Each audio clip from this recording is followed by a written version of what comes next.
നമസ്കാരം. രുദ്രധാരയുടെ പുതിയൊരു വീഡിയോയിലേക്ക് സാർ. നമ്മളിന്ന് സംസാരിക്കുന്നത് ആമമോതിരത്തെക്കുറിച്ചാണ്. ഇന്ന് ഒരുപാട് പേരുടെ കൈകളിൽ ഞാൻ ഈ ആമമോതിരം കാണുന്നുണ്ട്. ഈവൻ എൻ്റെ കയ്യിലുണ്ട്. അപ്പോൾ എന്താ ഈ ആമമോതിരം? അനുഭവത്തിൻ്റെ വെളിച്ചത്തിൽ ഞാൻ പറയാം. മറ്റുള്ളവർ പറഞ്ഞു കേട്ടിട്ടുള്ള അറിവും കാര്യങ്ങളൊന്നുമല്ല. എനിക്ക് തോന്നുന്നു ഇതിനെക്കുറിച്ച് ഒരുപാട് വീഡിയോസൊക്കെ ഉണ്ട്. പക്ഷെ എന്താണ് ഈ സംഭവം ആമമോതിരം എന്ന് പറയുന്നത്? ശരിക്കും പറഞ്ഞാൽ മഹാവിഷ്ണുവിൻ്റെ മത്സ്യം, കൂർമ്മം, വരാഹം, നരസിംഹം, വാമനൻ തുടങ്ങിയ 10 അവതാരങ്ങളിൽ രണ്ടാമത്തെ അവതാരമാണ് ആമ അല്ലെങ്കിൽ കൂർമ്മ അവതാരം എന്ന് പറയുന്നത്. അപ്പോൾ ഈ ആമയ്ക്ക് എന്താ പ്രത്യേകത? എങ്ങനെ ഈ ആമ അവതാരം ഉണ്ടായ കഥയൊക്കെ അറിയാമല്ലോ. അതിൽ നമുക്കറിയാലേ പാലാഴിമതനവുമായിട്ട് ബന്ധപ്പെട്ട് മന്ദരപർവ്വതത്തെ കടവലൊക്കെ ആക്കി പാലാഴിമതനം നടത്തിയപ്പോൾ ഈ പർവ്വതം അടിയിലേക്ക് താഴ്ന്നു പോയപ്പോൾ ആമ അതിനെ ഉയർത്തി എന്നാണ് പുരാണം പറയുന്നത്. ആ ആമയെ നമ്മൾ കയ്യിലണിഞ്ഞാൽ എന്തെങ്കിലും കുഴപ്പമുണ്ടോ? അല്ലെങ്കിൽ ഇതെല്ലാവർക്കും ധരിക്കാമോ? ഇതൊക്കെയാണ് നമ്മളിന്ന് പറയുന്നത്. എങ്ങനെ ധരിക്കണം? അപ്പോൾ ആമമോതിരം ധരിക്കുന്നവർ അല്ലെങ്കിൽ ഇനി ധരിക്കാൻ ഉദ്ദേശിക്കുന്നവർ ഒന്ന് ശ്രദ്ധിച്ചാൽ മതി. നമുക്ക് കടകളിൽ ഈ ആമയുടെ മോതിരം മേടിക്കാൻ കിട്ടും. മേരു മോതിരം എന്നാണ് അതിന് പറയുന്നത്. ഓൺലൈനിലായിട്ടൊക്കെ ഇപ്പം പഞ്ചലോകം എന്നൊക്കെ പറഞ്ഞിട്ട് പലതും വരുന്നുണ്ട്. ഇതല്ല, നമ്മൾ ആമമോതിരം ഇടാൻ ഒരാൾ തീരുമാനിച്ചു കഴിഞ്ഞാൽ തീർച്ചയായിട്ടും അദ്ദേഹം സിൽവർ അഥവാ വെള്ളി കൊണ്ട് നിർമ്മിക്കുന്ന ആമയെ വേണം കയ്യിലിടാൻ. അത് വെള്ളി വിൽക്കുന്ന കടയിൽ തന്നെ ചെന്ന് മേടിക്കണം. ഇല്ലെങ്കിൽ സിൽവർ കോട്ടിംഗ് ഉള്ള ആമയെ കിട്ടാൻ സാധ്യതയുണ്ട്. ആമ എന്ന് പറയുന്നത് ഇത് ചൈനീസ് ആയിട്ടുള്ളൊരു ആചാരത്തിൻ്റെ ഭാഗമാണ്. ഈ ഫെങ്ഷുയി എന്നൊക്കെ പറയും. അതുമായിട്ട് ബന്ധപ്പെട്ട് പറയുന്നുണ്ട്, ജ്യോതിഷത്തിൽ പറയുന്നുണ്ട്, പല മേഖലകളിൽ ഈ ആമയെ പ്രതിപാദിക്കുന്നുണ്ട്. അങ്ങനെ നമ്മൾ നോക്കുമ്പോൾ ഐശ്വര്യത്തിൻ്റെ പ്രതീകമായിട്ടാണ് ആമയെ കണക്കാക്കുന്നത്. ഐശ്വര്യത്തിൻ്റെ പ്രതീകം. ഇത് ചില ജ്യോതിഷന്മാരൊക്കെ പറയുന്നത് ഞാൻ കേട്ടിട്ടുണ്ട്, ചില വീഡിയോസിലൊക്കെ പറയുന്നത് കേട്ടിട്ടുണ്ട്. ചില രാശിക്കാരിത് ഉപയോഗിക്കാൻ പാടില്ല. ഈ മേടം, അതുപോലെ കർക്കിടകം, വൃശ്ചികം, മീനം ഇതൊന്നും ഉപയോഗിക്കാൻ പാടില്ല എന്ന് പറയും. ഞാൻ മീനം രാശിയിൽപ്പെട്ട ആളാണ്. ഞാൻ ഏകദേശം ഒരു 1.5-2 വർഷം കൊണ്ട് ഇത് ഉപയോഗിക്കുന്നുണ്ട്. അപ്പോൾ എന്താണ് ഇതിൻ്റെ സംഭവം എന്ന് ഞാൻ പറയാം. ഈ ദൈവത്തിന് പക്ഷാഭേദമൊന്നുമില്ലല്ലോ. ഇന്ന രാശിയിൽപ്പെടുന്ന ആൾ ആമ ഉപയോഗിച്ചുകൂടാ എന്നൊന്നും ഒരു ദൈവവും എവിടെയും പറഞ്ഞിട്ടില്ല. ഇതെല്ലാം നമ്മുടെ ഒരു വിശ്വാസത്തിൻ്റെ പുറത്ത് മാത്രമാണ്. ഭക്തിയും വിശ്വാസവും, ഈ 2 കാര്യങ്ങളിലാണ് നമ്മളിത് ധരിക്കുന്നത്. അപ്പോൾ ഇതെങ്ങനെയാണ് ധരിക്കേണ്ടതെന്ന് ഞാൻ പറയാം. ഞാൻ പറഞ്ഞു, വെള്ളി മാത്രം വിൽക്കുന്ന കടയിൽ നിന്ന് മേടിക്കണം. ഇതിന് ഏറ്റവും ഉത്തമമായിട്ടുള്ള 2 ലോഹമെന്ന് പറയുന്നത് ഒന്ന് ഗോൾഡും മറ്റൊന്ന് സിൽവറുമാണ്, സ്വർണവും വെള്ളിയും. പിന്നെ ചിലർ ബ്രാസ് യൂസ് ചെയ്യാറുണ്ട്, പിച്ചളയൊക്കെ യൂസ് ചെയ്യാറുണ്ട്. ഏറ്റവും നല്ല എനർജി എന്ന് പറയുന്നത് ഈ പറയുന്ന 2 കാര്യങ്ങളാണ്. ഒന്ന് സിൽവറും ഒന്ന് ഗോൾഡും. സിൽവറാണ് കുറച്ചുകൂടെ ഇതിനകത്ത് ബെറ്റർ എന്ന് പറയുന്നത്. അപ്പോൾ ഈ ശനിദോഷം, രാഹുദോഷം, അത് കേതു, ഇതിൻ്റെയൊക്കെ ദോഷങ്ങളൊക്കെ മാറ്റാൻ നമ്മൾ സിൽവർ സാധാരണ യൂസ് ചെയ്യാറുണ്ട്. അപ്പോൾ അതുകൊണ്ട് സിൽവറിനകത്ത് നിർമ്മിച്ച ആമയാണ് ഏറ്റവും ഉത്തമം എന്ന് പറയുന്നത്. അപ്പോൾ ഇനി ഇതെങ്ങനെയാണ്, എന്നാണ് ഇത് മേടിക്കേണ്ടത്? ഇത് ജ്യോതിഷത്തിൽ പറയുന്നത് ഒന്നുകിൽ വെള്ളിയാഴ്ച അല്ലെങ്കിൽ വ്യാഴാഴ്ച ആ ദിവസം വാങ്ങിച്ച് ഇതിനെ നമ്മളൊന്ന് ശുദ്ധി ചെയ്യണം. ശുദ്ധി ചെയ്യുക എന്ന് പറഞ്ഞു കഴിഞ്ഞാൽ നമുക്കറിയാം, ഇത് പല കൈകളിലൂടെ പോകുന്നൊരു സാധനമാണ്. പലരും ഇത് നിർമ്മിക്കുന്ന സമയത്തൊക്കെ പലരുടെ കൈകളിലൂടെ സഞ്ചരിച്ചാണ് അവസാനം നമ്മുടെ കയ്യിലെത്തുന്നത്. അപ്പോൾ അതുകൊണ്ട് തന്നെ ഇത് ശുദ്ധി ചെയ്യാൻ പ്രത്യേകിച്ച് നിങ്ങൾ പാലും മോരും തൈരൊന്നും വേണ്ട. ഈ മഞ്ഞളുണ്ടല്ലോ, മഞ്ഞളിൻ്റെ പൊടി കലക്കിയ വെള്ളത്തിൽ കുറച്ച് നേരം ഇട്ട് വയ്ക്കുക. ഒരു 2 മണിക്കൂർ അല്ലെങ്കിൽ 3 മണിക്കൂർ ഇട്ട് വയ്ക്കുക. അല്ലെങ്കിൽ ഒരു ദിവസം ഫുൾ ഇട്ട് വെച്ചാലും കുഴപ്പമൊന്നുമില്ല. അല്ലെന്നുണ്ടെങ്കിൽ ഉപ്പുവെള്ളം കിട്ടുവാണെങ്കിൽ അതായാലും മതി. ഈ 2 കാര്യങ്ങളിൽ കടൽ ജലം എന്നൊക്കെ പറയുന്നത് അതിൻ്റെ ഒന്നും ആവശ്യമൊന്നുമില്ല. നമുക്ക് വീട്ടിൽ കിട്ടുന്ന ഉപ്പ് വെള്ളത്തിലിട്ട് വയ്ക്കുക. ഒന്നും അറിയാലോ, അണുനാശിനിയാണ് ശരിക്കും പറഞ്ഞാൽ. അത്രയേ ഉള്ളൂ അതിനകത്ത്, അല്ല വേറെ സംഭവങ്ങളൊന്നുമില്ല. അതിട്ട് വെച്ചതിന് ശേഷം ഇത് നമുക്ക് പൂജിച്ച് കയ്യിലിടുന്നത് വളരെ ഉത്തമമാണ്. പ്രത്യേകിച്ച് മഹാവിഷ്ണുവിൻ്റെ അവതാരമാണല്ലോ. അപ്പോൾ അതുകൊണ്ട് തന്നെ മഹാവിഷ്ണുവിൻ്റെ പാദങ്ങളിൽ വെച്ച് പൂജിച്ച് നൽകി കഴിഞ്ഞാൽ, അല്ലെങ്കിൽ പൂജിച്ച് മേടിച്ചു കഴിഞ്ഞാൽ, അത് ഒരു വ്യാഴാഴ്ചയോ അല്ലെങ്കിൽ ഒരു വെള്ളിയാഴ്ചയോ നമുക്കത് ധരിക്കാം. ഇനി ഇന്ന ദിവസമേ ധരിക്കാൻ പാടുള്ളൂ എന്നൊന്നുമില്ല, ഏത് ദിവസം വേണമെങ്കിലും ധരിക്കാം. ഇതൊക്കെ വെറുതെ ഒരു ഇതിൻ്റെ പുറത്ത് പറയുന്നതാണ്. മനസ്സുകൊണ്ട് നമ്മൾ അതിനെ സ്വീകരിച്ചു കഴിഞ്ഞാൽ പിന്നെ അതിനകത്ത് വലിയ കാര്യമൊന്നുമില്ല. അല്ലാതെ പരീക്ഷിക്കാൻ വേണ്ടിയിട്ട് ഇന്ന ദിവസം ഞാൻ ഇട്ടു, എനിക്കൊന്നും പ്രത്യേകിച്ച് സംഭവിച്ചില്ല എന്നൊക്കെ പറഞ്ഞിട്ട് വലിയ കാര്യമൊന്നുമില്ല. മനസ്സുകൊണ്ട് നമ്മൾ എപ്പോൾ തയ്യാറാകുന്നു അപ്പം തന്നെ ഇതൊക്കെ സ്വീകരിക്കും. ഇതിന് കാലവും സമയമൊന്നും നോക്കേണ്ട കാര്യമൊന്നുമില്ല. വരാനുള്ളതെല്ലാം എന്ത് ചെയ്യും, വന്നുകൊണ്ടേയിരിക്കും. അതിനകത്ത് യാതൊരു സംശയമില്ല. പിന്നെ എന്തിനാ ഇതിടുന്നതെന്ന് ചോദിക്കും അല്ലേ? നമുക്കൊരു കോൺഫിഡൻസ് ഉണ്ടാകും. അതാണ് പ്രധാനപ്പെട്ട കാര്യം. ഇതൊക്കെ ഇട്ടത് കൊണ്ട് എന്ത് മാറ്റം, ഞാൻ എൻ്റെ മാറ്റങ്ങളും കൂടെ ഞാൻ പറയാം കേട്ടോ. എന്തൊക്കെയാണ് ഇതിട്ടിട്ട് മാറ്റം എന്നൊക്കെ ഉള്ളതും കൂടെ പറയാം. അപ്പോൾ ഈ ദിവസങ്ങളാണ് ഇതിന് ഉത്തമം. മേടിച്ചു കഴിഞ്ഞാൽ ആദ്യം ഇങ്ങനെ ചെയ്യണം. അതിനുശേഷം ഇത് കയ്യിൽ ധരിക്കണം. ഏത് കയ്യിൽ? സ്ത്രീകളാണെന്നുണ്ടെങ്കിൽ ഇടത്തെ കയ്യിൽ, പുരുഷന്മാരാണെന്നുണ്ടെങ്കിൽ അല്ലെങ്കിൽ ആൺകുട്ടികളാണെന്നുണ്ടെങ്കിൽ വലത്തെ കയ്യിൽ നടുവിരലിലാണ് ഇടേണ്ടത്. വേറെ ഏതെങ്കിലും വിരലിട്ടാലും കുഴപ്പമൊന്നുമില്ല. കാരണം എന്ന് വെച്ച് കഴിഞ്ഞാൽ ചിലപ്പോൾ 5 വിരലും ഇല്ലാത്തവരൊക്കെ ഇല്ലേ, അവർക്കിടാൻ ആഗ്രഹം തോന്നിക്കഴിഞ്ഞാൽ ഏതെങ്കിലും വിരലല്ലേ ഇടാൻ പറ്റൂ, അല്ലാതെ ഇന്ന വിരലിലേ ഇടാൻ പറ്റും, അങ്ങനൊന്നുമില്ല. പക്ഷേ ഏറ്റവും ഉത്തമം എന്ന് പറയുന്നത് ഈ നടുവിരലിടുക എന്നുള്ളതാണ്. അപ്പോൾ അത് സ്ത്രീകളാണെങ്കിൽ ഇടത്തും, പുരുഷന്മാരാണെങ്കിൽ വലത്തെ കയ്യിൽ ഇടുക എന്നുള്ളത്. ഇനി ഇത് ഇട്ടിട്ട് ചെയ്യാൻ പാടില്ലാത്ത ചില കാര്യങ്ങളുണ്ട്. എന്താണെന്ന് വെച്ച് കഴിഞ്ഞാൽ ഞാൻ പറഞ്ഞല്ലോ, ഐശ്വര്യത്തിൻ്റെ പ്രതീകമാണ് ഈ പറയുന്ന ആമ എന്ന് പറയുന്നത്. അപ്പോൾ അത് നമ്മളിലേക്ക് സ്വീകരിക്കും. അത് ഇത് ഇടുമ്പോൾ ശ്രദ്ധിക്കേണ്ട വേറൊരു കാര്യം എന്ന് പറയുന്നത് ഇതിൻ്റെ അതായത് തലഭാഗം ഈ ശരീരത്തിലേക്ക് കയറുന്ന തരത്തിൽ വേണം ഇടാൻ. അതായത് ഇങ്ങനെ ഇത് മുകളിലേക്ക് കയറുന്ന രീതിയിൽ വേണം നമ്മളിത് ഇടാനായിട്ട്. അപ്പോൾ ശരിക്കും പറഞ്ഞാൽ ഇതിട്ടാൽ എന്തെങ്കിലും മാറ്റം ലൈഫിലുണ്ടാകും എന്നുള്ളത്. അത് ഞാൻ പറയുന്ന ചില കാര്യങ്ങളുടെ പാലിക്കുക. അപ്പോൾ തീർച്ചയായിട്ടും ഈ മാറ്റം നമുക്കറിയാൻ പറ്റും. ഒന്ന്, ഇതിട്ടുകൊണ്ട് മത്സ്യമാംസാദികൾ കഴിക്കുന്ന ഒഴിവാക്കണം. ഇത് ഊരി വെച്ചിട്ട് നമുക്ക് എന്ത് ചെയ്യാം, കഴിക്കാം, ഒരു കുഴപ്പമില്ല. അത് കഴിഞ്ഞിട്ട് നമുക്ക് എടുത്തിടാം. കുളി കഴിഞ്ഞിട്ട് എടുത്തിരുന്നതായിരിക്കും ബെറ്റർ. 2, ലഹരി ഉപയോഗിക്കരുത്. പ്രധാനപ്പെട്ട കാര്യമാണ്. ലഹരി എന്ന് പറയുന്നത് നമുക്കറിയാം, അത് ദൈവികമായിട്ടുള്ള ഒന്നല്ല. അപ്പോൾ പ്രത്യേകിച്ച് മദ്യപാനം. അപ്പോൾ അത് ഇതിട്ടുകൊണ്ട് ഒരു കാരണവശാലും ചെയ്യരുത്. ചെയ്യുന്നവരാണെങ്കിൽ തക്കാലം ഊരി വെക്കുക. അത് കഴിഞ്ഞിട്ട് എന്ത് ചെയ്യുക, എടുത്തിടുക. ഇനി ആർത്തവ സമയത്ത് സ്ത്രീകൾക്ക് ഇത് ഇടാമോ എന്നൊരു ചോദ്യം ചിലർ ചോദിക്കാറുണ്ട്. ഒരു കുഴപ്പമില്ല. ആർത്തവ സമയത്ത് ദൈവം തന്ന കാര്യമാണത്. ഇതൊക്കെ ഉള്ളത് കൊണ്ടാണ് നമ്മളൊക്കെ ഇവിടെ ഇരിക്കുന്നത്. അപ്പോൾ അതുകൊണ്ട് ആർത്തവ സമയത്ത് ഇത് ഇട്ടുകൂടാ അങ്ങനെ ഒരിടത്തും പറയുന്നില്ല. സ്ത്രീകൾക്ക് ഇതിടാൻ മനസ്സുകൊണ്ടല്ലേ നമ്മൾ ആഗ്രഹിക്കുന്നത്. മനസ്സുകൊണ്ട് നമ്മൾ ആഗ്രഹിച്ച് നമ്മൾ ഇടുകയാണ്. അപ്പോൾ അതുകൊണ്ട് ആർത്തവം ഇതുമായിട്ടൊന്നും യാതൊരു ബന്ധവുമില്ല, ഇടാം. ഇനി ഇതിട്ടുകൊണ്ട് ശാരീരിക ബന്ധം പാടുണ്ടോ? ഇങ്ങനൊരു ചോദ്യമുണ്ട്. ഭാര്യയും ഭർത്താവും ഉള്ള ഒരു വീട്, അവിടെ ഭാര്യ ഇതിട്ടിരിക്കുന്നു അല്ലെ ഭർത്താവ് ഇതിട്ടിരിക്കുന്നു. ഇത് ശാരീരിക ബന്ധം നടക്കുമ്പോഴെല്ലാം ഇത് ഊരി വെക്കണമെന്നൊന്നുമില്ല. കാരണം നിങ്ങൾ ചെയ്യാൻ പോകുന്നത് തെറ്റൊന്നുമല്ല അല്ലേ. രീതി എന്ന് പറയുന്നത് ഭാര്യ ഭർത്താവ് പോലെ പിന്നെ നാട്ടുകാരോട്ട് ചെയ്യാൻ പറ്റും ഇല്ല. അപ്പോൾ അതെന്ന് പറയുമ്പോൾ ദൈവികമായിട്ടുള്ളൊരു കാര്യമാണ്. ഭാര്യ ഭർത്താവും തമ്മിലാണെങ്കിലുള്ള കാര്യമാണ് ഞാനീ പറയുന്നത്. അപ്പോൾ അത് നടന്നേ പറ്റുള്ളൂ. അപ്പോൾ അതുകൊണ്ട് ഇത് ഊരി വെക്കണമെന്ന് പറയുന്നില്ല. അത് ദൈവികമായിട്ടുള്ള ഒരു കാര്യമായിട്ടാണ് ഞാൻ കണക്കാക്കുന്നത്. എൻ്റെ അഭിപ്രായം ഞാൻ പറയുന്നത്. മറ്റുള്ളവർ ചിലപ്പോൾ മാറി പറഞ്ഞേക്കാം, ചിന്തിച്ചേക്കാം. ഇതുകൊണ്ട് യാതൊരു ബുദ്ധിമുട്ടുമില്ല. അല്ലെങ്കിൽ അത് നമ്മുടെ ജീവിതത്തിൻ്റെ ഭാഗമാണ്. ലൗകിക ജീവിതമല്ലേ. അപ്പോൾ ലൗകിക ജീവിതത്തിൽ നമ്മൾ ഇതൊക്കെ അണിയുന്നത് എന്തിനു വേണ്ടിയിട്ടാണ്? നമ്മുടെ പ്രോസ്പെരിറ്റിക്ക് വേണ്ടിയിട്ടാണ്. അപ്പോൾ അതുകൊണ്ട് ഇത് ഊരിവെക്കേണ്ട കാര്യം ഒന്നും തന്നെ ഇല്ല. അപ്പോൾ 3 കാര്യങ്ങൾ പ്രത്യേകിച്ച് ചിന്തിച്ചാൽ മതി. ഒന്ന് മത്സ്യമാംസാദികൾ കഴിക്കുമ്പോൾ ഉരുവയ്ക്കുക. ലഹരികൾ ഉപയോഗിക്കുന്നവരാണെങ്കിൽ ആ സമയത്ത് എന്ത് ചെയ്യുക, ഉരുവയ്ക്കുക. പിന്നെ നമുക്ക് ഈ പുലവാലായ്മയുള്ള സമയമുണ്ടല്ലോ, ആ സമയത്ത് ഇത് ധരിക്കാതിരിക്കുന്നതായിരിക്കും നല്ലത്. പുലവാലായ്മയ്ക്ക് ഒരു പ്രത്യേകതയുണ്ട്. അതായത് നമ്മുടെ ബന്ധുവായിട്ടുള്ള ഒരു ആൾ ജനിക്കുകയോ ഒരാൾ മരിക്കുകയോ ചെയ്ത, ബ്രാഹ്മണന്മാർക്ക് പ്രത്യേകമാണ്, മറ്റ് സമുദായങ്ങൾക്കും പ്രത്യേകമാണ്. അത് പ്രത്യേകം എന്ന് ഞാൻ പറയാൻ കാരണം, ചിലർക്ക് അച്ഛൻ വഴിയായിരിക്കും എന്ത് വരുന്നത്, പുലവാലായ്മ വരുന്നത്. ചില വിഭാഗത്തിന് അമ്മ വഴിയായിരിക്കും, തായ് വഴിയായിരിക്കും പുലവാലായ്മ വരുന്നത്. പുലവാലായ്മയ്ക്ക് വേറൊരു പ്രത്യേകത കൂടിയുണ്ട്.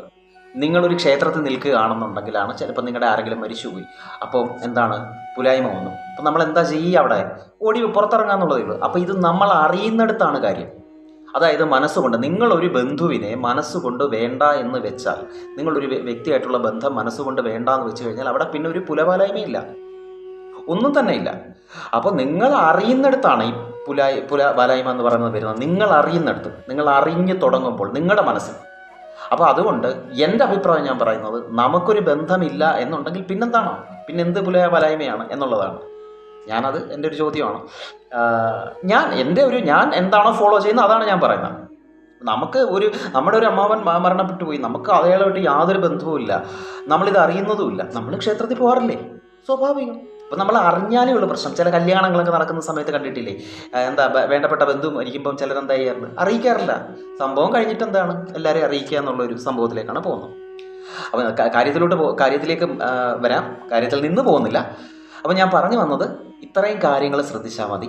പിന്നെ ഇത് ഇടുന്ന സമയത്തുള്ള കാര്യങ്ങളാണ് ഞാൻ പറഞ്ഞത്, എന്തൊക്കെ ചെയ്യണമെന്നുള്ളത്. ഇനി ഇത് ഇട്ട് കഴിഞ്ഞാലുള്ള മാറ്റം കൂടെ പറയാം. ഏറ്റവും പ്രധാനപ്പെട്ട മാറ്റം എന്ന് പറയുന്നത് സാമ്പത്തിക സ്രോതസ്സാണ്. നമ്മൾ ഉദ്ദേശിക്കാത്ത വഴി കൂടെ പൈസ വരും. ഒരു സംശയമില്ല, അനുഭവത്തിൽ നിന്നാണ് ഞാൻ പറയുന്നത്. ഒരു തരത്തിലും താഴ്ന്നു പോകത്തില്ല. അഥവാ നമ്മുടെ മോശ സമയമാണെങ്കിൽ എത്രത്തോളം താഴ്ന്നു അതിനെ ജസ്റ്റ് ഒന്ന് താങ്ങി നിർത്താൻ, അതായത് ഒരുപാട് കുഴി പോകാതെ താങ്ങി നിർത്താൻ പറ്റുന്ന ഒരു സംഭവമാണ് ശരിക്കും ഈ ആമമോതിരം എന്ന് പറയുന്നത്. അതുപോലെ തന്നെ രോഗങ്ങളുണ്ടല്ലോ, ഈ നേത്ര രോഗങ്ങൾ, ശിരോരോഗങ്ങൾ, ഈ ചിലർക്ക് ഈ മൈഗ്രെയിൻ ഒക്കെ വരുമ്പോൾ, അത് ഈ വെള്ളിയുമായിട്ട് ബന്ധപ്പെട്ടാണ് ഇത് പറയുന്നത്. മൈഗ്രെയിൻ ഒക്കെ വരുന്ന സമയത്ത് അതൊക്കെ ആ ടൈമിലൊക്കെ ഇത് ധരിക്കുന്നത് നല്ലതാണ്.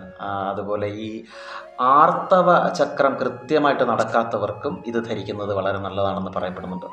കാരണം അനുഭവം ഉള്ളവർ പറയുന്നുണ്ട് പലരും.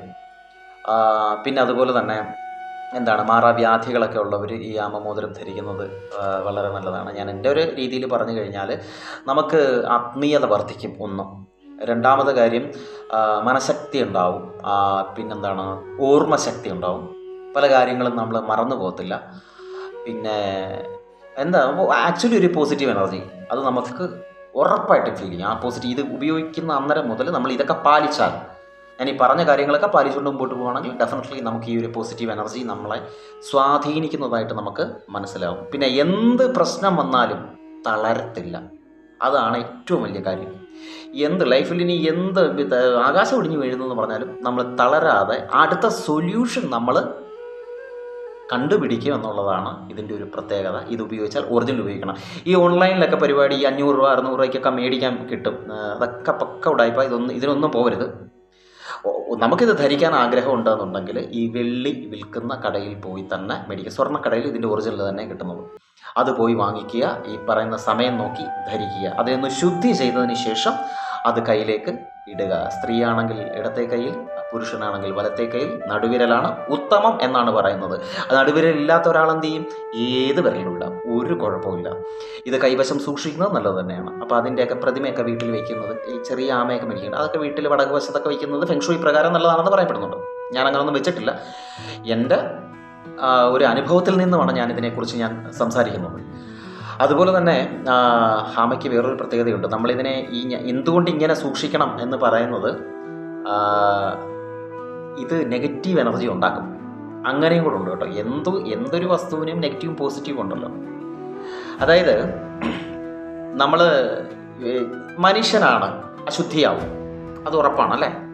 24 മണിക്കൂറും ശുദ്ധിയായിട്ടിരിക്കാൻ പറ്റത്തില്ല, അശുദ്ധിയാകുന്ന സമയത്ത് നമുക്ക് തന്നെ ഇതിനെ എന്ത് ചെയ്യാം? ശുദ്ധിയാക്കാൻ പറ്റും. അതായത് നമ്മൾ വസ്ത്രം എങ്ങനെയാണോ ശുദ്ധിയാക്കുന്നത് അതുപോലെ തന്നെ നമുക്ക് ഇതെന്ത് ചെയ്യാം? ശുദ്ധിയാക്കാം. തുടക്കത്തിൽ ഞാൻ പറഞ്ഞതുപോലെ ഉപ്പുവെള്ളത്തിനകത്ത് എല്ലാ ദിവസവും ഇടണമെന്നൊന്നുമില്ല. ആഴ്ച ഒരു ദിവസം എന്ത് ചെയ്യുക? ഒന്നിടുക. അതിനകത്തുള്ള മറ്റു കാര്യങ്ങളൊക്കെ നഷ്ടപ്പെട്ടിട്ട് ഒരു പോസിറ്റീവ് എനർജി, പോസിറ്റീവ് ആയിട്ടുള്ളൊരു ഊർജ്ജത്തിനെ നമ്മളിലേക്ക് ആകർഷിക്കാനുള്ള ഇടയ്ക്കിടയ്ക്ക് ഒരു റീചാർജ്, ഇത്രയേ ഉള്ളൂ. അത് ചെയ്യുന്നത് വളരെ നന്നായിരിക്കും എന്നുള്ളതാണ് പറയാനുള്ളത്. അപ്പോൾ ഇത്രയേ ഉള്ളൂ ആമ മോതിരത്തെക്കുറിച്ച് പറയാനായിട്ടുള്ളത്. വേറെ മോതിരം ധരിക്കുന്നത് കൊണ്ട് പ്രോസ്പിരിറ്റി മാത്രമാണ് ഉണ്ടാകുന്നത്. അല്ലാതെ ഒരു കാരണവശാലും അതിൽ നിന്നൊരു നെഗറ്റീവ് ഇമ്പാക്റ്റ് നിങ്ങളുടെ ലൈഫിലുണ്ടാവുക അങ്ങനത്തെ കാര്യങ്ങളൊന്നുമില്ല. പിന്നെ കടയിലൊക്കെ ഈ 25 രൂപയ്ക്കും 30 രൂപയ്ക്കും 50 രൂപയ്ക്കും 100 രൂപയ്ക്കൊക്കെ മേടിക്കാൻ കിട്ടും, ഓൺലൈനൊക്കെ മേടിക്കാൻ കിട്ടും. ഞാൻ പറയുന്നത് എപ്പോഴും സിൽവർ തന്നെ മേടിച്ചിടുക. ഇത്തിരി പൈസ ആവുമായിരിക്കും, എങ്കിലും മേടിച്ചിട്ടാൽ മാത്രമേ അതിൻ്റെ ഒരു പോസിറ്റിവിറ്റി നമുക്ക് അറിയാൻ പറ്റത്തുള്ളൂ. സാധാരണ മറ്റ് സാധനങ്ങളൊക്കെ മേടിച്ചിട്ടാൽ ഒരു സാധാ മോതിരം മേടിച്ചിടുന്നു, അത്രയേ ഉള്ളൂ. അല്ലാതെ വേറെ ഒന്നുമില്ല. അതിനകത്ത് നെഗറ്റീവ് ഒന്നും ഉണ്ടാവാൻ പോകുന്നില്ല. അപ്പോൾ പോസിറ്റീവ് ഉണ്ടാവണം എന്നുണ്ടെങ്കിൽ ഈ പറയുന്ന കാര്യങ്ങൾ ഒന്ന് ശ്രദ്ധിച്ചു കഴിഞ്ഞാൽ ഉറപ്പായിട്ടും നിങ്ങൾക്ക് കുറേയൊക്കെ മാറ്റങ്ങൾ ഉണ്ടാവും. എന്തെങ്കിലുമൊക്കെ ദോഷങ്ങളും കാര്യങ്ങളൊക്കെ ഉണ്ടെങ്കിൽ ഒരുവിധമൊക്കെ ഇങ്ങനെ തട്ടി നീങ്ങിപ്പോവും. പിന്നെ മാത്രമല്ല, നമുക്കൊരു പ്രസരിപ്പ് നമ്മുടെ മുഖത്ത് എപ്പോഴും ഒരു പോസിറ്റിവിറ്റിയൊക്കെ എപ്പോഴും ഫീൽ ചെയ്യുന്ന ഒരു അവസ്ഥയൊക്കെ ഉണ്ടാവും. അതാണ് പ്രധാനമായിട്ടും ഇതിൻ്റെ പിന്നിലുള്ളൊരു കാര്യം. പിന്നെ എൻ്റെ ഒരു അനുഭവം കൂടി വെച്ചിട്ടാണ് ഞാനിത് പറയുന്നത്. ഒരിക്കൽ എനിക്കൊരു ആമയെ കടലിൽ നിന്ന് കിട്ടിയായിരുന്നു. ജീവനുള്ളതല്ല, പഞ്ചലോഹത്തിനകത്ത് നിർമ്മിച്ച ഒരു ആമയാണ്. ഈ പഞ്ചലോഹത്തിനകത്ത് നിർമ്മിച്ച ഈ ആമയെ കിട്ടിയപ്പോൾ അത് ശംഖുമുഖം എന്ന് പറയുന്ന ബീച്ചിൽ നിന്നാണ് കിട്ടിയത്. അപ്പോൾ അത് കിട്ടിയപ്പോൾ ഒരു ചെറിയ പാത്രത്തിന് മേലിൽ ഈ ആമ ഇങ്ങനെ ഇരിക്കുന്നതായുള്ള ഒരു രൂപം എൻ്റെ അടുത്തേക്ക് ഒഴുകി വരികയും ഞാനത് എടുത്ത് വീട്ടിൽ കൊണ്ടുവരികയും ചെയ്തു. ശരിക്കും പറഞ്ഞാൽ അത് കൊണ്ടുവന്നതിന് ശേഷം നേരെ മുകളിലേക്ക് ഉയർന്ന ലൈഫിൻ്റെ ഗ്രാഫും നേരെ താഴേക്ക് വന്നു. അപ്പോൾ ഇത് വിശ്വാസമായിരിക്കാം, എങ്കിലും എന്നെ സംബന്ധിച്ച് ഇതൊരു വിശ്വാസം മാത്രമല്ല, എൻ്റെ അനുഭവമാണ്. അപ്പോൾ ഇത് താഴോട്ട് വന്നു. പിന്നീട് അതിനെക്കുറിച്ച് കൂടുതൽ പഠിക്കുകയും അന്വേഷിക്കുകയും ചെയ്തപ്പോഴാണ്, ഏകദേശം ഒരു 3-4 വർഷം ഞാനത് കീപ്പ് ചെയ്തു. ആ സാധനം വീട്ടിൽ തന്നെ കീപ്പ് ചെയ്തു.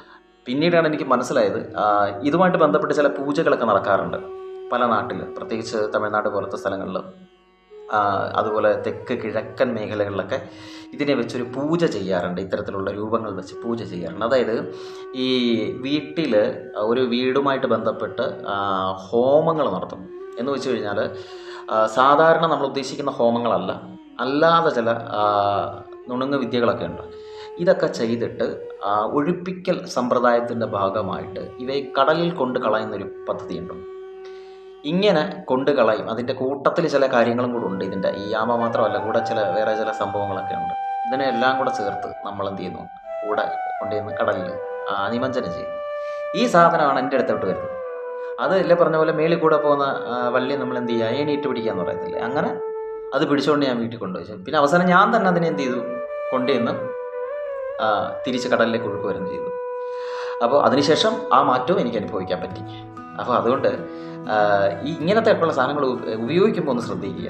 മറ്റുള്ളവരുടെ ഒന്നും എടുത്തിടാൻ ശ്രമിക്കരുത്, മറ്റുള്ളവർ മേടിച്ചതൊന്നും എടുത്തിടാൻ ശ്രമിക്കരുത്. പിന്നെ ഇത് സാധനം ഗിഫ്റ്റായിട്ട് കിട്ടുവാണെങ്കിൽ അത്യുത്തമമാണ്.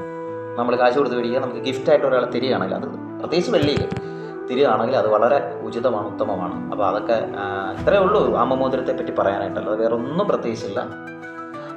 ആർക്കും ധരിക്കാം, എപ്പോഴും ധരിക്കാം. പിന്നെ മേടിക്കേണ്ടൊക്കെ ദിവസം എന്ന് പറയുന്നത്, സ്വർണം മേടിക്കുന്ന ഒരു ദിവസം, വെള്ളി മേടിക്കുന്ന ഒരു ദിവസം എന്നൊക്കെ പറയുന്നത് വെറുതെയാണ്. ഇതൊക്കെ ബിസിനസ്സുമായിട്ട് ബന്ധപ്പെട്ട കാര്യങ്ങളാണ്. നിങ്ങൾക്ക് എപ്പോഴാണ് നിങ്ങളുടെ മനസ്സ് പറയുന്നത് എനിക്കിതൊന്നും ഇടാൻ ആഗ്രഹമുണ്ട്, മേടിക്കുക, വേണ്ടെന്താ, അതിന് ഞാൻ പറഞ്ഞുകൊണ്ടൊന്ന് ശുദ്ധീകരിക്കുക, കൈയിടുക, മാറ്റം അറിയാം. ഇതൊക്കെ ഒന്ന് പാലിച്ചു കഴിഞ്ഞാൽ ഡെഫിനറ്റ്ലി ലൈഫിലുള്ള ഒരു മാറ്റം നമുക്കറിയാൻ പറ്റും. പിന്നെ ഇതൊക്കെ ആണെങ്കിലും ഇട്ട് കഴിഞ്ഞാൽ സമ്പത്ത് വരുമെന്ന് ഞാൻ പറഞ്ഞു. ഈ സമ്പത്ത് വരുന്നത് ഇത് ഇട്ടുകൊണ്ട് വീട്ടിലടച്ചിരുന്നാൽ വരത്തില്ല, ജോലിക്ക് പോകണം. ജോലിക്ക് പോയെങ്കിൽ മാത്രമേ പൈസ വരത്തുള്ളൂ. ഈ വരുന്ന പൈസ പോവാതെ നമുക്ക് എന്ത് ചെയ്യാൻ പറ്റും, സേവ് ചെയ്യാൻ പറ്റും. അത്രയേ ഉള്ളൂ. അല്ലാതെ ഈ മോതിരം എടുത്തിട്ടുകൊണ്ടിരുന്ന് വീട്ടിലെന്താ വെറുതെ നാമവും ചൊല്ലിക്കൊണ്ടിരുന്ന പട്ടിണി കിടന്ന് ചാവാനേ പറ്റത്തുള്ളൂ. അതുകൊണ്ട് പറയുന്ന കാര്യം കൃത്യമായിട്ട് ചെയ്യുക. എന്നിട്ട് ഞാൻ ഈ വീഡിയോയ്ക്കകത്ത് ഇങ്ങനെയാണല്ലോ പറഞ്ഞത്, മോതിരം ഇട്ടാൽ മതി, എല്ലാ കാര്യങ്ങളും ഓക്കെയാണ്. അങ്ങനെ ഒരിക്കലുമല്ല. മോതിരം ഇട്ടാലും മാല ഇട്ടാലും രുദ്രാക്ഷ ഇട്ടാലും ഈ പറയുന്ന നിറമുള്ള ചെരുപ്പിട്ടാലും പേഴ്സ് വെച്ചാലും എന്ത് ചെയ്താലും പണിയെടുക്കാതെ നോ രക്ഷ. പണിയെടുത്ത് കിട്ടുന്ന ആ പൈസ നമുക്ക് എന്ത് ചെയ്യാൻ പറ്റും, സേവ് ചെയ്യാൻ പറ്റും. മനസ്സിലായി? ആ പൈസ ഒന്ന് സേവ് ചെയ്ത് എന്താണ്, ഒരു പെട്ടെന്ന് ആപത്തുകളും പ്രശ്നങ്ങളും വരുമ്പോഴാണല്ലോ അത് ചിലവായി പോകുന്നത്. അങ്ങനെ ചിലവായി പോവാതെ നമുക്ക് എന്ത് ചെയ്യാം, കുറേയൊക്കെ സേവ് ചെയ്ത് കുറേയൊക്കെ പ്രശ്നങ്ങളിൽ നിന്നൊക്കെ ഒഴിവായി നമുക്കൊരു എന്താണ്, ഒരു പ്രോസ്പെരിറ്റി നമുക്കുണ്ടാവും. അതാണ് ഇതിൻ്റെ പ്രത്യേകത. അല്ലാതെ വേറെ പ്രത്യേകിച്ച് ഒന്നുമില്ല ഇതിനകത്ത് പറയാൻ. അപ്പോൾ ഇത് കണ്ടുകൊണ്ടിരുന്ന എല്ലാവർക്കും നന്ദി. പുതിയ പുതിയ സംഭവങ്ങളുമായിട്ട് വീഡിയോ ആയിട്ട് വരും. എനിക്ക് ഞാൻ പറയാമല്ലോ, ഈ വിശ്വാസങ്ങളും കാര്യങ്ങളൊക്കെ ഉണ്ടെങ്കിലും കൂടുതലും ശാസ്ത്രീയമായിട്ട് അപഗ്രഥിക്കുന്നത് തന്നെയാണ് ഇഷ്ടം. കാരണം എന്താ, എപ്പോഴും ഞാൻ പറയാറുള്ള ഒരു കാര്യം, സ്പിരിച്വാലിറ്റി ആൻഡ് സയൻസ് ഇത് രണ്ടും തമ്മിൽ അഭേദ്യമായ ബന്ധമുണ്ട്. അതുകൊണ്ട് സയൻസും നമുക്ക് വേണം, സ്പിരിച്വാലിറ്റി നമുക്ക് അത്യന്താപേക്ഷിതമാണ്. അപ്പോൾ നന്ദി, നമസ്കാരം. ഷെയർ, ലൈക്ക്, ബെല്ല്, ഈ 3 കാര്യങ്ങളും മറക്കരുത്. നമുക്ക് ഇനിയും പുതിയ വീഡിയോസ് വരണ്ടേ, ഇനിയും പുതിയ സംഭവങ്ങളൊക്കെ വരണ്ടേ. ഒന്നുമില്ലെങ്കിൽ നിങ്ങളുടെ സമയം പോകുന്നില്ലേ.